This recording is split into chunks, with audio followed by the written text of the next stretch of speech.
Praise the Lord. आप सबों को मेरा मसीही नमस्कार।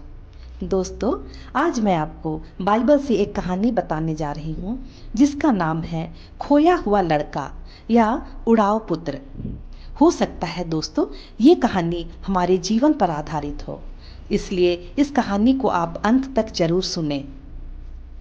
किसी मनुष्य के दो पुत्र थे।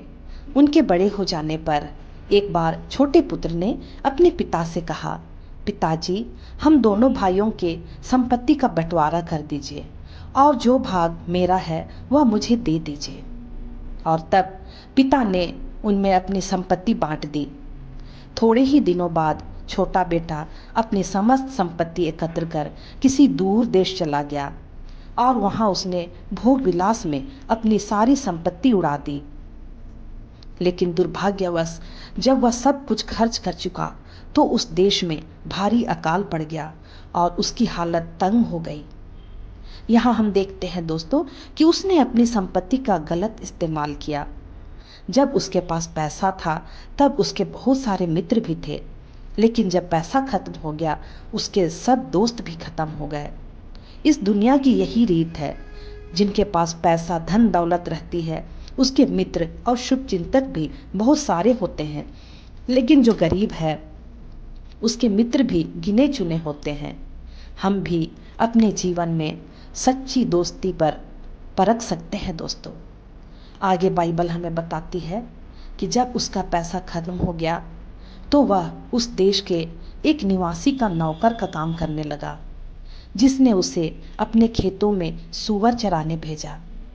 वह स्वामी का इतना कठोर व्यवहार था कि उसे खाना भी नहीं देता था, इसलिए जो भोजन या फलियां सूअर खाते थे उन्हीं से वह अपना पेट भरना चाहता था, लेकिन कोई उसे उनमें से कुछ नहीं देता था।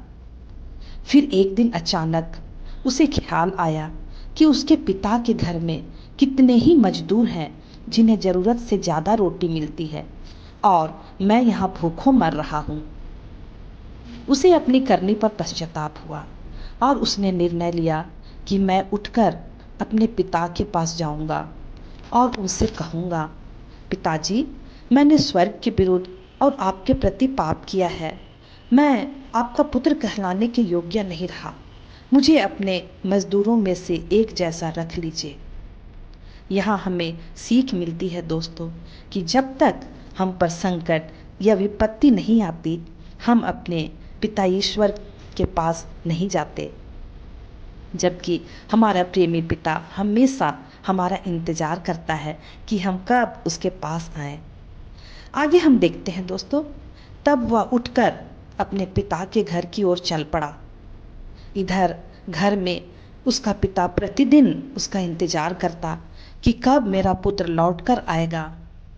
वह उसे देखने को तरस गया था और जानते हैं क्या हुआ? वह दूर ही था कि उसके पिता ने उसे देख लिया। गंदे और फटे कपड़ों में, बिखरे और अस्त व्यस्त बढ़े हुए बाल, भूख प्यास से झुकी कमर। उसे देखकर उसका पिता दया से द्रवित हो उठा। उसने दौड़कर उसे गले लगा लिया और उसका चुंबन किया। आखिर वह उसका अपना बेटा ही तो था। हमारा स्वर्गीय पिता भी हम में से प्रत्येक जन से ऐसा ही प्यार करता है।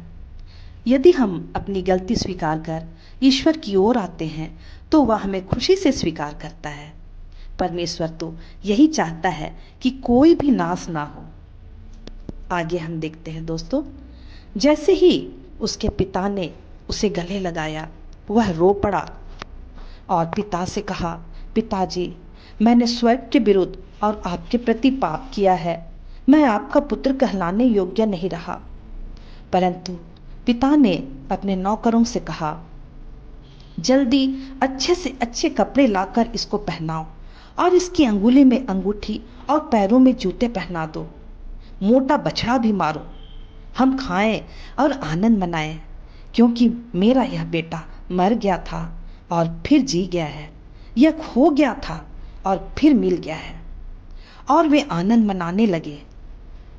इधर उसका बड़ा बेटा जो खेत में था, जब वह लौटकर घर के निकट पहुंचा तो उसे गाने बजाने और नाचने की आवाज़ सुनाई पड़ी। उसने एक नौकर को बुलाया और इसके विषय में पूछा। उसने कहा, आपका भाई आया है और आपके पिता ने मोटा बछड़ा मारा है क्योंकि उन्होंने उसे भला चंगा वापस पाया है। यह सुनकर वह क्रुद्ध हो गया और उसने घर के अंदर जाना नहीं चाहा। मैं आपसे पूछना चाहती हूँ दोस्तों, यदि आप बड़े बेटे के स्थान पर होते तो क्या सोचते? ईर्ष्या या गुस्सा होना तो स्वाभाविक ही है। यह जानकर कि उसका बड़ा बेटा घर आना नहीं चाहता, पिता खुद उसे मनाने के लिए बाहर आया, परंतु उसने अपने पिता को उत्तर दिया, देखिए, मैं इतने वर्षों से आपकी सेवा करता आया हूँ। मैंने कभी भी आपकी आज्ञा का उल्लंघन नहीं किया। फिर भी आपने कभी मुझे बकरी का बच्चा तक नहीं दिया ताकि मैं अपने मित्रों के साथ आनंद मनाऊं। फिर जैसे ही आपका यह बेटा आया जिसने वेश्याओं के पीछे अपनी संपत्ति उड़ा दी, आपने उसके लिए मोटा बछड़ा मार डाला है। इस पर पिता ने उससे कहा, बेटा, तुम तो सदा मेरे साथ रहते हो और जो कुछ मेरा है वह तुम्हारा ही तो है, परंतु आनंद मनाना और उल्लसित होना उचित ही था, क्योंकि तुम्हारा यह भाई मर गया था और फिर जी गया है, यह खो गया था और फिर मिल गया है।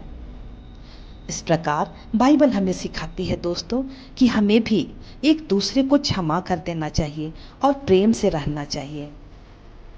तो कहानी कैसी लगी दोस्तों? आप अपने सुझाव दे सकते हैं। जिन्होंने इस चैनल को सब्सक्राइब नहीं किया है तो प्लीज़ इसे लाइक और सब्सक्राइब जरूर करें। इसके द्वारा हम परमेश्वर की महिमा में हाथ बटाते हैं।